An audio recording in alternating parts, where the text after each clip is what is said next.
Welcome. This is the Discovering the Blue Hour author writing podcast. On today's episode, we will explore and analyze the origins of Little Red Riding Hood and the truth about the wolf. So stay tuned.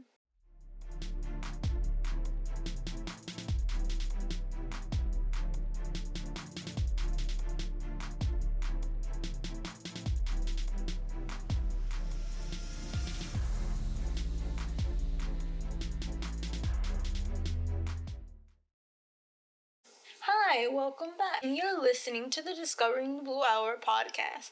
This is an author writing podcast where I will be talking about writing topics pertaining to my work in progress book, During the Blue Hour. So if you like learning about world building, character backstories, and POV, this is the place to listen to them. Happy New Year's, everyone! This week, of course, I will be revisiting Little Red Riding Hood's origin. I have a lot of stuff coming up. I'm planning for my blog post, and this is one of them. So this is one of the podcasts that I have coming up, and I have plenty more coming up soon for this year. And I'm going to try to finish up my book this year. Those are my plans for this year. This week, I'll be revisiting Little Red Riding Hood. And what I did, I wrote an article about Little Red Riding Hood a couple of months back and how I compared it to how it involves werewolves and how Little Red Riding Hood is a werewolf tale. So we're going deeper and delving deeper into that blog post, trying to, in my opinion, giving my opinion, relaying my opinion, and trying to tell you how it relates and how it's more of a werewolf tale than we and you were led to believe. I'm going to get to the nitty-gritty of things of Little Red Riding Hood, because this tale turns out is rooted all the way into mythology, all the mythologies around the world. So it's very interesting. So let's get started, because everything you knew about Little Red Riding Hood, you're going to want to throw out the window from this point forward. And it's amazing how interesting that this tale is, and then how everything has been distorted about this tale, and it's just one interpretation. Everyone knows the tale that's told by French writer Charles Perrault and the Grimm brothers, right? For some reason, I never cared for the Little Red Riding Hood tale as a kid. Always felt like something was off about it, and now I know why. Well, these tales weren't told or written for the purpose you might think.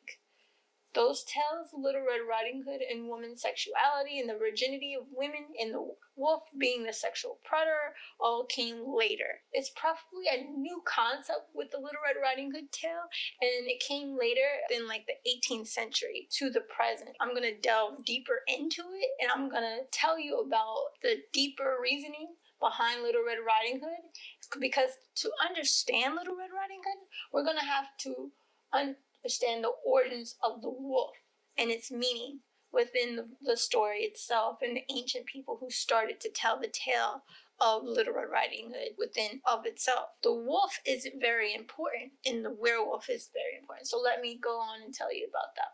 What do you think the wolf is? The wolf is usually the personification of danger, being used and going back all the way to 600 BC. The wolf, of course, was always known to wreak havoc on human communities, like livestock and all. The earliest tale said to be told about Little Red Riding Hood was around 100 AD.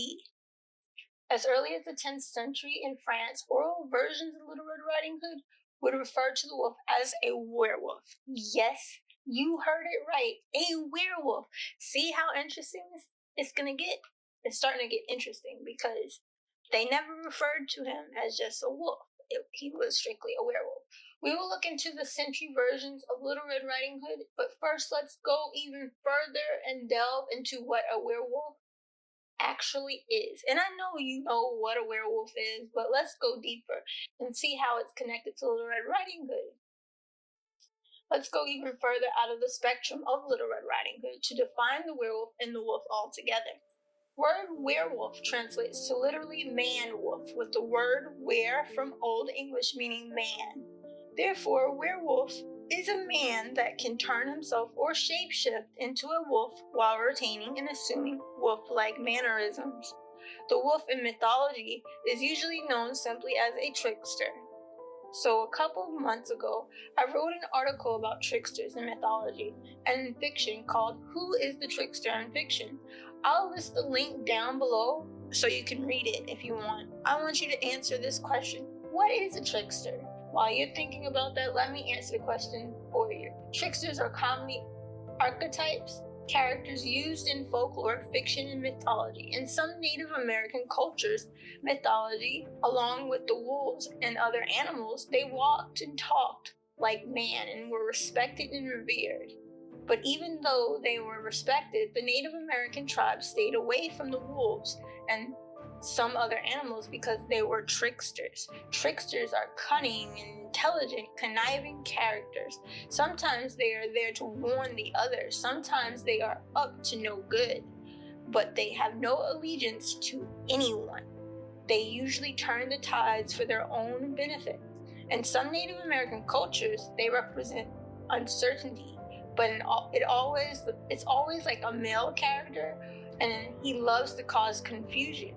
Even though they play pranks, they also have a sinister, cruel side to them as well that leads others to harm themselves, and they do it out of mere impatience or uncontrollable appetite. One popular wolf trickster in Native American culture is within the Inuit culture, where one of their tricksters was known as the Amarok, a trickster and wolf god, who was a gigantic wolf said to stalk and devour any person who was said to be alone. And the thing about the Amarok that I found interesting was that this wolf wasn't in any pack. He was always alone. And I want to hold that thought in memory for a second and come back to that a bit later. But like the Amarok, who was the wolf god and a trickster, in other cultures around the world, most gods were said to portray themselves as wolves as well. So it wasn't just the Native American culture. Examples are in Norse mythology. Odin, who is not a wolf god per se himself, but is always seen with two wolves named Jerry and Freki. But he is also known as a trickster, so remember that. Another example is of Apollo, the Greek wolf god of the sun. He was said and known to be an anamorphic, but later was said to take on more humanistic qualities. Then there was Lycan of Arcadia, who Zeus was said to turn him into a wolf because he tricked Zeus. These examples are of men or gods said to turn back and forth into wolf or man, or we can just say a werewolf, who were thus known as tricksters.